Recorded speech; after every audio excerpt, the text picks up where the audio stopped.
हमारी महाभारत हुई थी उसमें भी इतना गंदा काम नहीं हुआ था। सरकार चाहती तो वो लोग पहले ही अरेस्ट हो जाते, इतना टाइम क्यों वेस्ट किया। अब पूरे देश का लोड है तो अब जाके ये सब मुद्दा उठा रहे हैं, उससे पहले हमारी सरकार सो रही थी। यह जो लोकतंत्र पर है बहुत बड़ा काला धब्बा लग रहा है। अपनी रक्षा तुम्हें खुद ही करनी पड़ेगी, कोई भाई कोई पापा नहीं करेगा, अब तुम अपनी रक्षा खुद करो। मान जाओ गवर्नमेंट से हाथ जोड़े की बात है, इन केस ने सुट जाओ और ऐसा काम ना होना चाहिए जाते लीड जन की इज्जत पे खिलवाड़ हो रहा है, बढ़िया ना हो रहा यूँ। इंसानों की पहचान नहीं है, खैर ये इंसान जो होते हैं वो अलग ही होते हैं। नमस्कार, मैं हूं मेघा और आप देख रहे हैं अलर्ट इंडिया न्यूज़।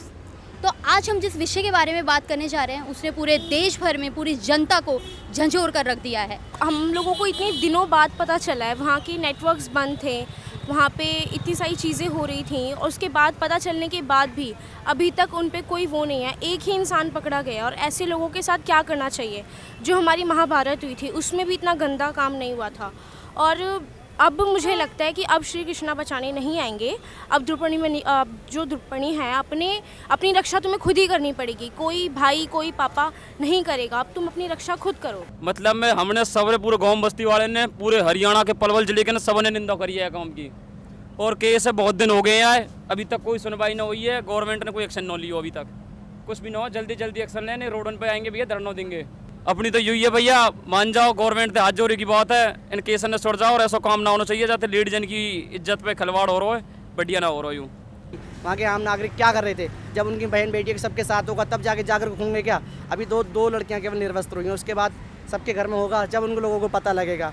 उन लोगों को फांसी होनी चाहिए, ज़्यादा कड़ी से कड़ी सज़ा मिलनी चाहिए। उन लोगों को बीच चौराहे पे बुला करके उनके साथ भी ऐसा ही करना चाहिए और सारा का सारा हाथ इसमें वहाँ की सरकार का, वहाँ की सरकार बिल्कुल गिरनी चाहिए वहाँ पे। जिससे यह जो लोकतंत्र पर है बहुत बड़ा काला धब्बा लग रहा है।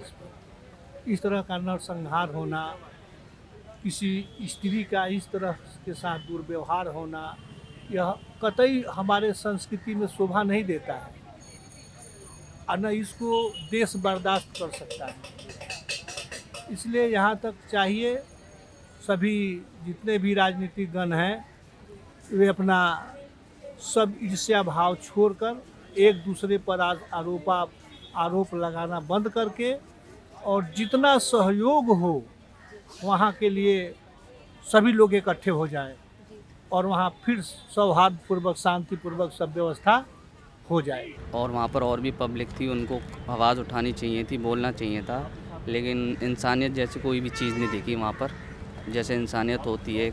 मणिपुर के सीएम जिम्मेदार है क्योंकि वो वहाँ की स्त्रियों को सुरक्षा नहीं दे पा रहे। अभी कुछ ही समय पहले मणिपुर में जो हादसे हुए हैं उसको भी लेकर उनको कुछ नहीं कर पाया, इसके लिए सरकार जिम्मेदार है कहीं ना कहीं। देखा आपने जैसे कि पब्लिक अलग अलग अपनी राय दे रही है और काफ़ी गुस्सा देखने को मिल रहा है उनमें इस चीज़ को लेकर। तो सभी चाहते हैं कि इस पर सख्त से सख्त कड़ी कार्रवाई हो और जो मुजरिम है उसको जल्दी से जल्द फांसी की सज़ा भी हो।